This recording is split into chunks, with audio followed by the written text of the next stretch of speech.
Welcome to Real Talk with Reginald D. I'm your host, Reginald D. On today's episode, I have Kyle Anthony Trautmann, founder of High Vibe Holonomics. He has one of the most extraordinary combat stories you'll ever hear. After surviving 44 overdoses over 11 years and recovering from a near-severe medical prefrontal cortex, Kyle transformed his pain into power. Welcome to the show, Kyle. Hey, man. Thank you. Glad to be here. Yes, sir. Yes, sir. So I'd like to start out kind of, get into it a little bit, talking about like your childhood and where did you grow up?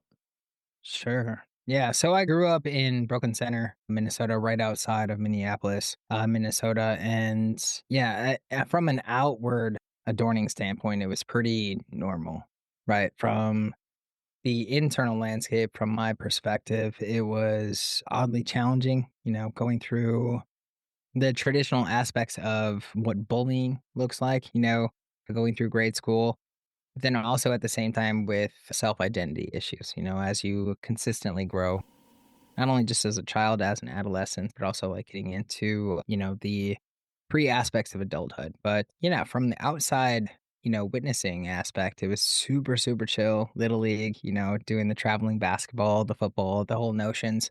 But internally, it was a whole different story. So, yeah. Right, right. So take us back. What was life like during those years when you survived 44 overdoses? And how did that shape who you are today? Yeah, I mean, I like substance abuse disorder started about 13, 14. It was essentially like in that time frame, like, how can I feel something? Right? Where you feel so disconnected, so disassociated from like not only like your upbringing, but also like how you're moving through life as you develop as a child. What can you grasp on?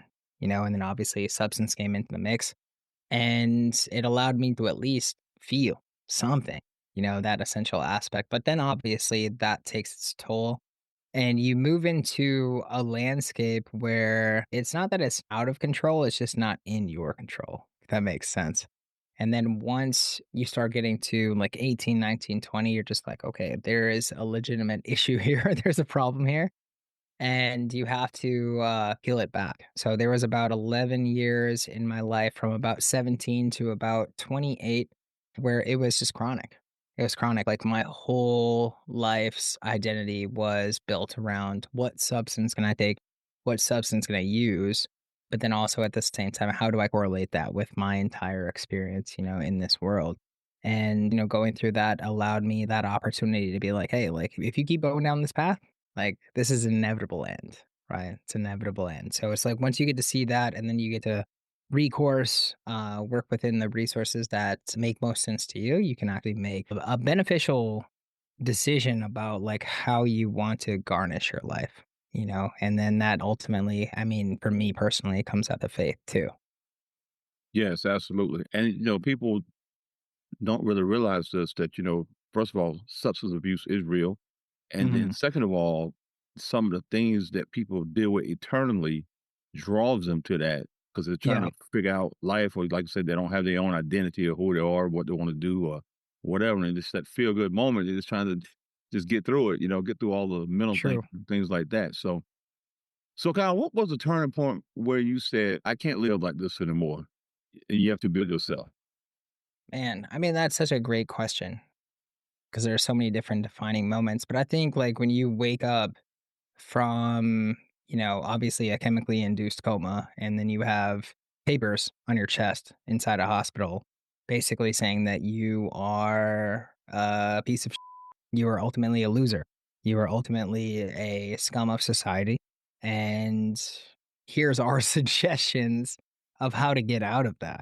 I think that was like the biggest turning point for me of like how I can actually see a different form of reality. Not only just like see it, but also experience it too, because there's so many stories, but I think that was the catalyst being like, hey, I actually, when you have tubes inside your being, you got different like, aspects of essentials keeping you alive that are injected into your being. You're like, okay, you have to actually sit with that.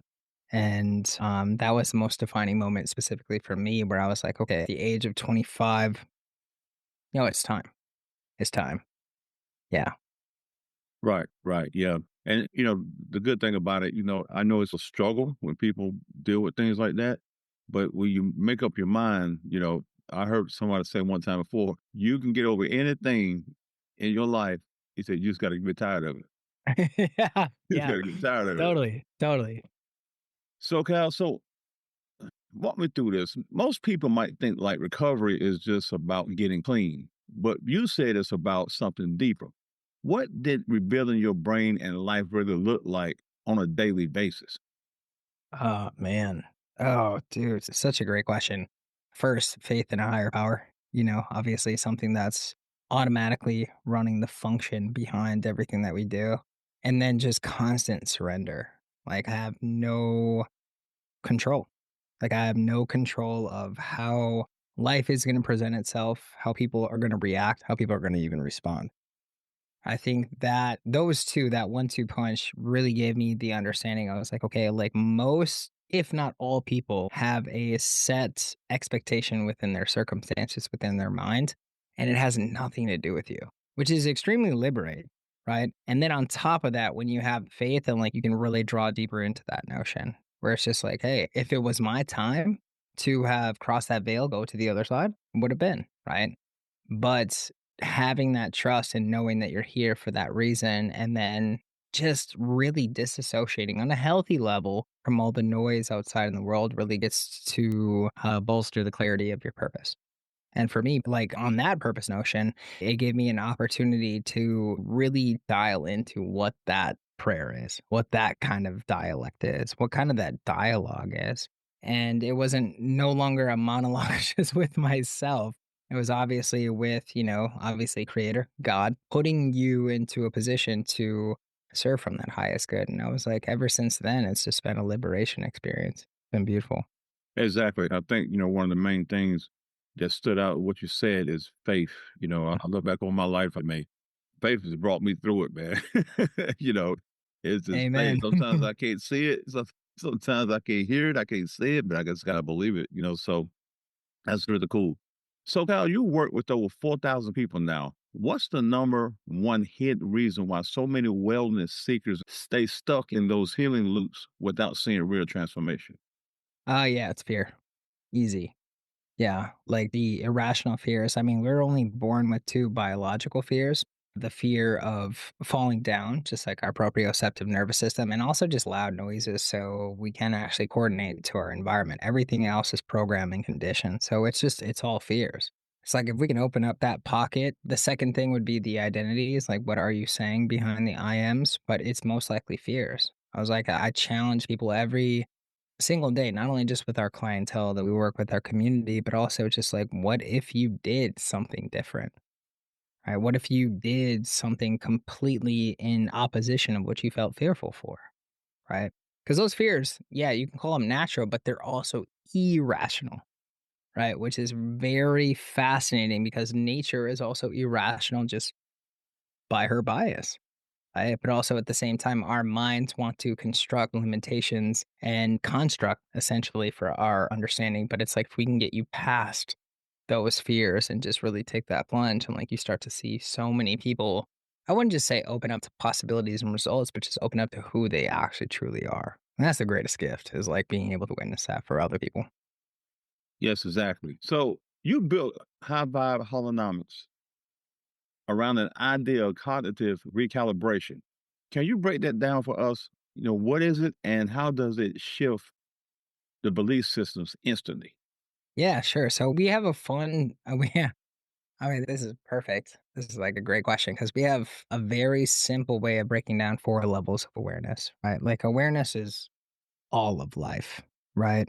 And there's also levels inside of different aspects to our understanding, specifically of said life, right? So if we look at level 1, you have a conscious aspect, right? So the reason why me and you can, be on this call right now is because we're making that conscious decision to show up at this time. Then you also have your subconscious mind, right? Which is the filtration of how you see all of life, how it's been accumulated throughout the entirety of your lifespan while you've been on this 3D existence. Then you have the unconscious mind, right? Which is your body, how everything is just being stored within the system. How are you actually interpreting and processing specifically information?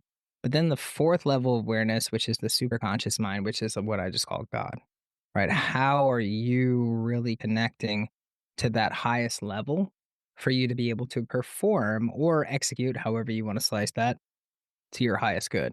So when we sit down and we actually have fun with this process, how can we unpack those four levels of awareness so people can see a broad roadmap of really how to tackle what they have to do from a mindset standpoint, right? So if you have four levels of awareness really coming in to your essential field of awareness, how can you have fun showing people where their conscious mind is, their subconscious filtration is, and obviously we do this through a framework called the Forever Framework, then also the identity centers that actually hold within your full expression of who you are as a being, right? Energetically, also at the same time. So the big thing that I always, man, I love sharing is like, do you understand how each level of mind coordinates with itself, right? And if you don't have that, and if you don't understand that, that's like the number one thing that can really piece together like what your results, what your life actually feels like, especially when it comes down to putting that incongruency, what your thought, what you're feeling, and your actions are in all levels of awareness. So, really teaching people not only our process of energy literacy, but just really giving them the core concepts, the core basic understanding, the simple stuff. So it doesn't seem outside of their league or too far fetched from their understanding of how to really understand or comprehend where they're at mentally for them to have an amazing life moving forward. Well, I really love the way you broke that down, man. That Thank was you. good. That was good. I really like that. Makes a lot of sense too. So you've been very outspoken about spiritual bypassing. Why is it so dangerous? And what's the difference between bypassing pain and actually transforming through it? I mean, sitting with it, right? It's like oh man, gosh, dude, these are such great questions. Like, dude, props to you. It's really just sitting with it. Like, do you have the capacity to feel? Like, do you have 20 seconds of courage? And then breaking down, even just in our neuroscience, do you have 18 to 20 minutes to transcend that feeling? Right. And that's a meditative state, which is massive. So it's like when you start to take in the bypassing, it's just like, can I give a cover up? Can I give an excuse of why I'm feeling something just because something called me or, some false pseudo intent, kind of came into my field. And it's like, no, it's like you are feeling something, whether it's profound grief, anger, sadness, hurt of any kind. Can you sit with that so you transcend it? So you're authentic and also your integral system, which is the most important thing when it comes down to any type of spirituality, is that intact, right? So teaching people, and this is what we do obviously do with, our student startup, just like our entire system is like, can we get you to sit with that? Right? It's profound. It's amazing when you sit down with so many people, so many students, so many clients. And it's just like everybody's like feeling really good on state change. Like that's beautiful. It's like, oh my gosh, you feel different than you did maybe 10 minutes ago. But the consistency behind that is like, how do we actually make that a part of your identity? And that's where the spiritual bypassing is. So it's like, okay, well, I'm feeling this because. I was like, "Okay, now you're playing cause and effect." And I was like, "No, you're actually feeling this because you're a human being. Like, we can't play the new age woo. Just can't do that because if we do, we're playing ourselves into a victim mentality, right? We have to have the totality of experience. We have to feel the full range of emotion to be able to actually be a part of existence, right? To be fully part of nature as our human birthright, right? So if we neglect the negativity, which is part of our bias, right? As we grow up, it starts at 7 months of age, our negativity bias. If that just keeps accumulating, accumulating, accumulating, and we just push it aside, I was like, we can start to tell people are full of as they go through their expressions from their emotional state. And I was like, okay, like how long is it backlogged or have you actually worked with it? And this is the reason why we create frameworks so people don't have to feel so energetically drained, right? That's the whole point of energy literacy in the first place. But for us, especially for just like me working with people, it's just really being like, hey, what do you want to feel? What do you want to feel? And how can we make that a constant? And how can we work towards that in imperfection? Because there's no perfect way of going about this, right? But how can we work towards that imperfection where it become fun? And then also at the same time, like you can really navigate the landscape of life because you're going to get hit with challenges every single day. As I'm sure anybody listening to this, as you know, you're just going to be hit with certain things that you're just not going to be able to expect, right? So it's like we have to have that foundation where we can fall back on a sense of grace and honor for ourselves and how we feel. Yep, you're right about that. And like I tell people sometimes, life's just gonna keep lifing, man. That's what I call Yep. it. Perfect, That's dude. it. So perfect. Life So keep perfect. lifing. That's all Yep. it is. When you So get in perfect. situations, that's exactly what it is.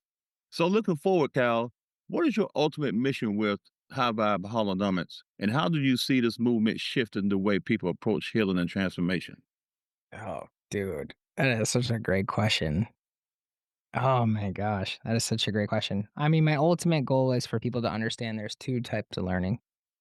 Hebbian learning opens us up to repetition. Like, obviously, the more we repeat things and the more we stay consistent with things, we create neural networks. Carl Jung, in his heyday, created these notions called complexes, right? Like how we actually build neural networks of our associative identities of things outside of ourselves. That's beautiful, but like my goal is for people to see a more so top down and bottom up approach to learning. If we can see the two governing laws of how we learn, which is a repetition and association. How do we change that so our brains can really truly connect with our heart space and starts a brainstorm from there? You can call it heart storming if you want to.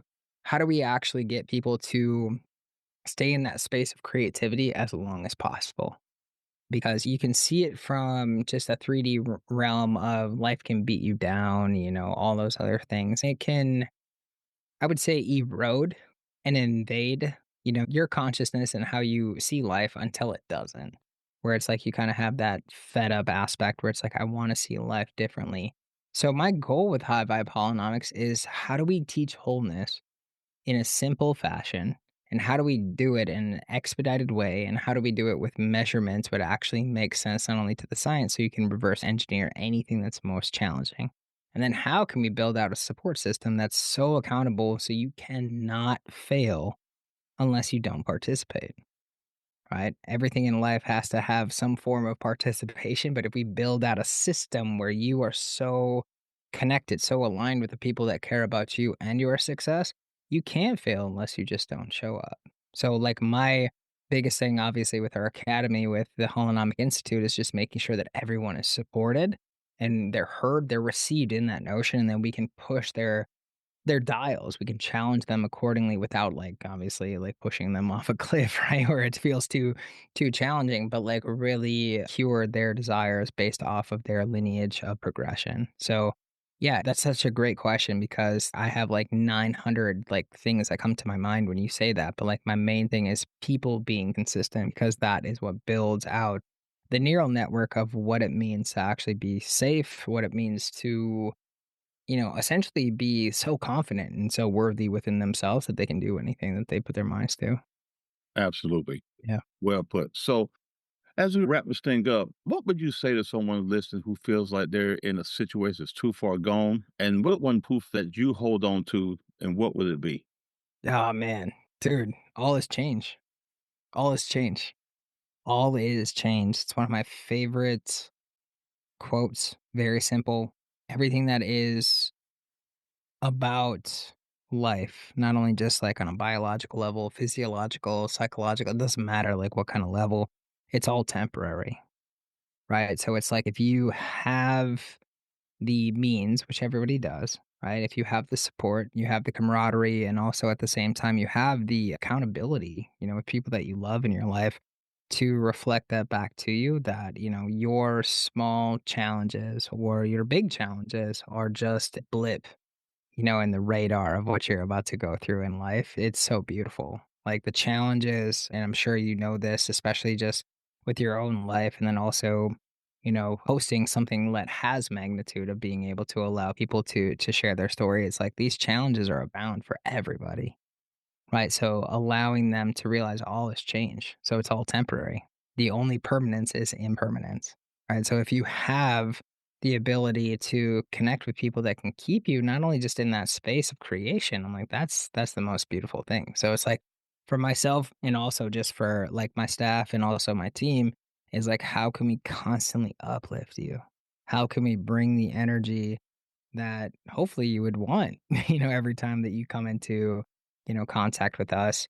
And then how can we teach you that there is going to be waves, right? There is natural human cycles of not only just evolution, but also your biology. How does that move? So you can really understand the underpinnings of how to move through life energetically.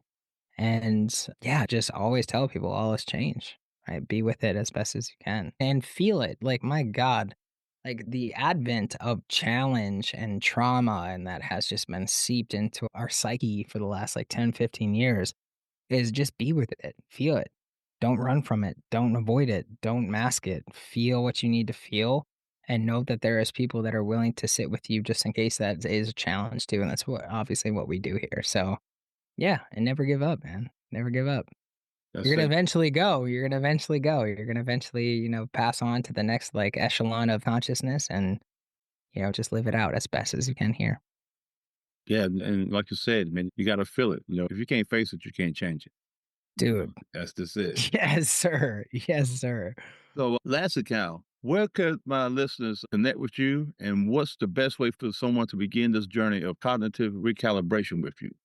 Dude, man, such a great question because I'm so like I understand like the marketing aspect of like being online, but I'm like so offline that I just love like kind of that private lifestyle. You can obviously hit me up at Kyle Anthony Trautmann on, anything obviously via Instagram and Facebook. But I'm like so entrenched with working with my family and working with like, our students right now. But if you're interested in wanting to learn more about like how our processes work and like what we've been doing, just make a quick note on those social media channels. And I am super, super active, obviously when people are inquiring about that process, but also at the same time, not that crazy content creator. I'm just kind of like in the background where I just kind of enjoy the piece of just like working with select people that really, really want to go into the depths of what healing is, what performance is, and then also just changing perspective. So anything on Facebook, Kyle Anthony Trautmann, and then also Instagram at Kyle A. Trautmann. And yeah, that's about it. Pretty simple. All right, there you have it. Kyle Anthony Troutman. Kyle, thank you so much for coming on the show, man. I really enjoyed that. Thank you, man. All right, thank you for tuning in to Real Talk with Reginald D. If you enjoyed listening to Real Talk with Reginald D, please rate and review on Apple Podcasts. See you next time.